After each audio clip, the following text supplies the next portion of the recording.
My last year and a half in college, I had this very eccentric roommate. We'll call him Tim. It's not his name. Tim was a little bit older. He was in his late 20s. He had started college right after high school, went for a couple of years, got his girlfriend pregnant, dropped out, joined the military, served for 4 years, got married, had a couple of babies, came back to college a little bit later because he wanted to finish his degree, didn't want to be full-time military. He was a distance runner. That's how we knew each other, through track and cross country. He was superb. He worked his butt off. Actually, his last year, he ended up being conference champion in cross country and the 5,000 meters. But he was odd. He was a bit different. Here's an example. I'll give you one example and then get to the story. But for you to understand the story, you've kind of got to understand how this guy's mind worked. We could be sitting there in our apartment and I could say, "Hey Tim, you want to go to McDonald's and get something to eat?" And Tim would be like, "Sure." And so I'd go into my room to put on a shirt or grab my car keys or whatever, and then I'd come back and Tim would be gone, and I'd be like, "Well, I guess he changed his mind." I'd get in my car, go to McDonald's, and then I'd get to McDonald's and Tim would be in McDonald's waiting for me. He's like, "What took you so long?" So that's just an example. And he never meant anything malicious by the ways in which he acted. He was just different. He was a bit eccentric. Keep your eyes open while you're hearing this story. So anyway, Tim and I had about the same amount of school left, and it was less than like a year. And summer was coming up, and I said, "Hey, let's do summer school so we can, instead of being here for a whole year next year." It's a little humid, excuse me here. So maybe we can graduate in the fall semester. We won't have to come back in the spring. We're both out of eligibility to compete in track and stuff anyway. And he said, "Well, I can't because I have a summer job back home." And he lived in a different state. And he said, "It pays really well and my family needs the money, so I can't do summer school." I'm like, "Cool, well, what's this summer job you're talking about?" And he said, "Well, I'm not going to tell you." And I was like, "Why?" And of course, this didn't really, by this time I'd known this guy for a couple of years. I knew he was different. I knew he was eccentric. But just out of curiosity, I asked why. And he says, "Well, because you might go do it." And I said, "Okay, and what's the problem with that?" And he says, "Well, you might get in trouble if you don't do it right, if you don't get permission."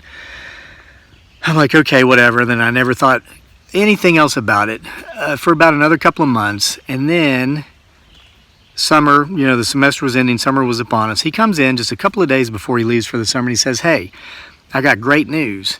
I said, "What?" He says, "You can do that summer job now that I'm going to do, and you'll make more money." And this was in the mid to late 1990s, okay?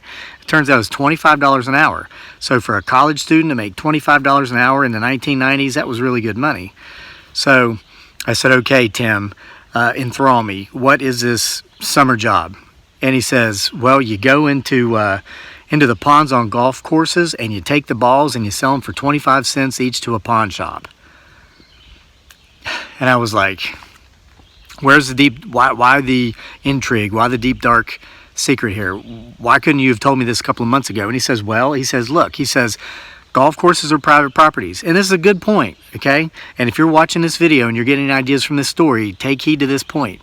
Golf courses are private property, okay? To go onto private property and take anything without permission to do so is trespassing and it's stealing. And so he told me, I was afraid that if I told you this idea, you'd realize it was a really good idea and you'd pursue this idea without permission and you might get in trouble.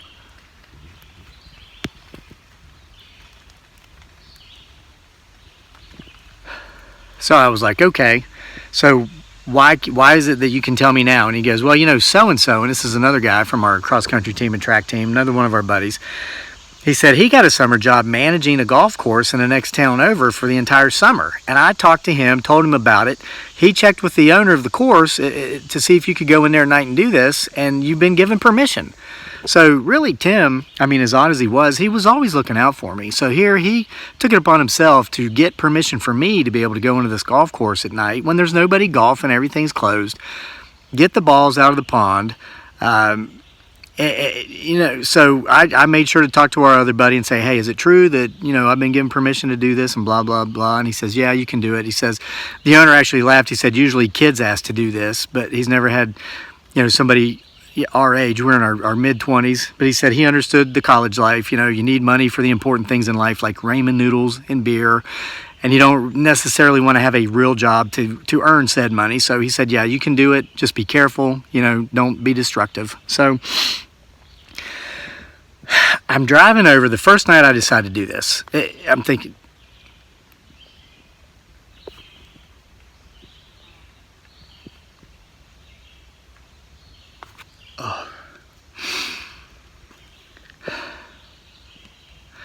okay, so anyway, I'm driving over to the next town where there's a beautiful golf course, and I know where the pond is, and it's right on the edge of a forest. And you know, it was dark, it was night, it was almost midnight. I was going over late. I started thinking about how within this forest there's a cemetery that's a couple of 100 years old, and the cemetery is part of the property on the other side of the forest, which is a very large facility that for many years, as in a century, was, and this is the term they used back then, this is not, you know, our modern terms for this, but it was a lunatic asylum. Okay, today we might call these places maybe a mental health hospital or whatnot, but that's what it was. And if you know anything about history, especially the history of mental health patients and how they used to be treated, it was really horrid. It was terrible. I mean, it was torturous. You know, today they use medication, they use therapy. You know, a century ago, I mean, I don't want to be gruesome. I'm not going to, just Google it and you'll see how horrendous some of these folks that had mental illnesses were treated. They were literally tortured, sometimes to death, all in an attempt to cure them. So I'm thinking, why am I thinking about this? Why do I have to let these thoughts in my head? Okay, it's a golf course, it's a pond. Here's how it works. You sell the golf balls for 25 cents each after you clean them up in your bathtub at home or with the water hose out in the yard. And then the people that own the pawn shops or the flea markets or whatever sell them for 50 cents to $1. And conveniently, our apartment, by the way, was above one such business, and I had gone in and talked to the owner and it said, hey, if I can come up with an unlimited amount of golf balls, will you give me an unlimited supply of quarters for each one? And he said, yeah, bring them to me. So I go there, it's about midnight.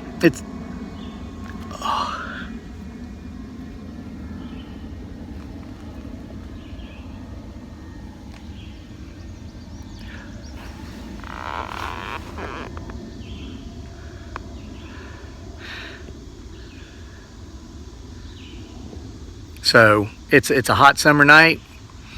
All I'm wearing is a little pair of running shorts, and my buddy Tim taught me how to do this. You take empty bread bags and you like slip them inside the top part, the elastic band of your shorts, and then you're out there and you kind of like just kind of crouch down and you use your hands, go like this through the water, and you feel and hear the golf balls clicking together. You get a handful and you put them in your bread bag.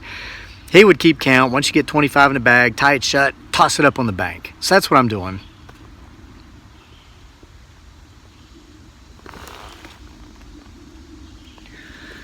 So almost an hour goes by. We're getting close to the end of the hour, and I'm counting my golf balls, and true to word, just like he said, I got about, 100 balls in an hour. And I made the mistake to think about that creepy graveyard in the woods that was part of the lunatic asylum where they buried all those poor folks who had been treated so terribly, a century or more ago. I turn around and look. It's a completely clear night, and I see a mist in the forest where the graveyard is. And I'm thinking, well, that's just fog. But all of a sudden, the mist, and it's like several pockets of mist, about the shape of, say, a person, and it starts drifting toward me. And my imagination got the better of me. I thought, you know what? I got 100 golf balls. I don't know if that guy down at the pawn shop's actually going to buy these or not, like he said he did. I got out of that pond. I got my balls. I went home, threw them in the bathtub, filled it up with water that night. The next day, cleaned them off, dried them off, took them downstairs, and sure enough, the guy bought them. I mean, he counted them. There was 100 balls, so he opened the till of the register, pulled out a $20 bill and a $5, gave them to me, said, bring me some more. I was like, okay. So that night, the next night, I had this conundrum. I was like, wow, 25 bucks an hour. I can go over there. I've got permission, so I'm not doing anything wrong. And it's basically as much money as I want to make. I'm like, come on, stop scaring yourself. There's nothing there. It's a graveyard. Anybody that's in there is dead. You saw fog. The temperature started to drop. You were in a body of water. So that's just, it's science. That's how fog's created, you know. The cooler temperatures was meeting the warm temperature of the water. You were actually seeing mist on the other side of the pond. It actually wasn't out in the forest where the graves are. So I used logic. I convinced myself I had nothing to worry about. Just be completely logical. And so I went back that next night.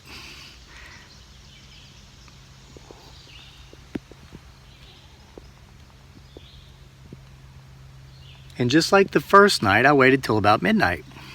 So I go over there. This time, towards the end of the first hour, I turned around, I looked back into the forest where the graves were that belonged to the mental institution. Sure enough, I saw the mist again. It's coming at me. And so I tell myself, it's fog from the pond. Okay, the air temperature is dropping, the water temperature is warmer than the air temperature, so it's creating fog. That's all there is to it. So I keep getting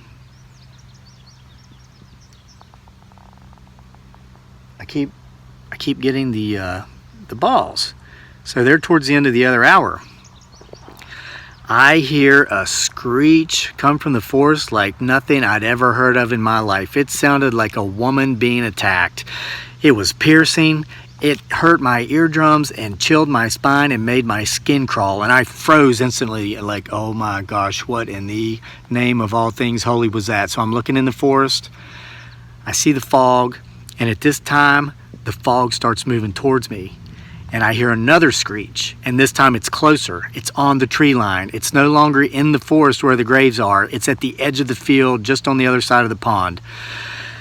I turned around and I started booking it to the bank of the pond. And I gathered my golf balls because, hey, I was a college student. I needed ramen noodles and I needed beer money. So I'm collecting my balls. I'm running to the car, and I hear the screech on my side of the pond. I mean, this screech is 20 yards away at the most. I get in the car, slam the doors, lock the doors, take off, get out of there. And I never went back. That was the last night I went back. So, you know, I'm telling this story now because just a couple of years ago, something happened that's kind of stirred the story back up in my mind, and it's kept it there fresh. This was 20 years later, okay? Now, 20 years had passed. I've been around the world. I was in the Middle East, serving in Iraq. I've traveled across Europe, lived in Asia for 6 years, in the Philippines. So I come back to the U.S., and I moved to Virginia, a place I lived many years ago. Love it. It's not where I went to college, okay? So I was here without my family for about 6 months while we were processing my beautiful bride, Dearly's visa. I was living alone. Once I went over there and got her and came back, that's when we bought our home, bought our small farm, our little homestead out here in the country. So until that time, I was renting, and I rented an efficiency type apartment that was beside a golf course, that across the way from the golf course was a forest with a cemetery that belonged to a church, a very old church that was built on land that used to be part of a plantation where some not so nice things happened to some people that were very poorly treated. And I never made the connection at the time because, you know, it'd been 20 years. I'd lived 2 lifetimes during that 20-year period with everything I'd done. So one night, early summer, I'm sleeping. The place didn't have air conditioning. I had an electric fan and I kept the window open. One night, it wasn't particularly hot. It was kind of cool. So I was just sleeping with the window open. And I heard this terrifying screech like I'd only heard one other time in my life. And that was 20 years before, when I'd been a college student and I was doing that creepiest summer job I've ever had that you're probably glad you never had after hearing this story. And that was getting the golf balls out of a golf course pond at night to sell for 25 cents each. So I race to the window. I look out the window, and by this point, you know, I'm a middle-aged man now. I'm almost 50, and I'm thinking it's a screech owl. It's got to be a screech owl.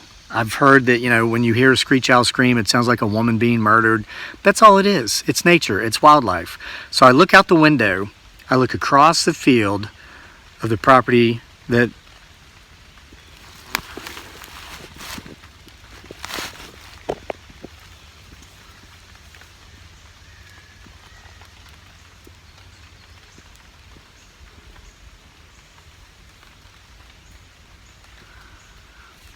Did you hear that sound? Rewind and listen if you didn't. That sound sounded very similar to the sound I'm describing in this story. And it's daytime. Owls are nocturnal. So anyway, I look out across the field, onto the golf course, onto the pond, and on what looked like a post, perhaps a fence post on the other side of the pond, wasn't a screech owl, it was a mist. I didn't hear the screech again. The mist dissipated, it vanished, it disappeared. 20 years later, it all reminded me of that creepiest summer job I ever had that I know I will never have again. And just in proper PBS S format, that being of course a potential Bigfoot Sasquatch show, I thought I'd come up here today and share this story with you. Hope you liked it. Thanks for being with us here for another video from Homesteading Off the Grid. If you need a job this summer, get a real one.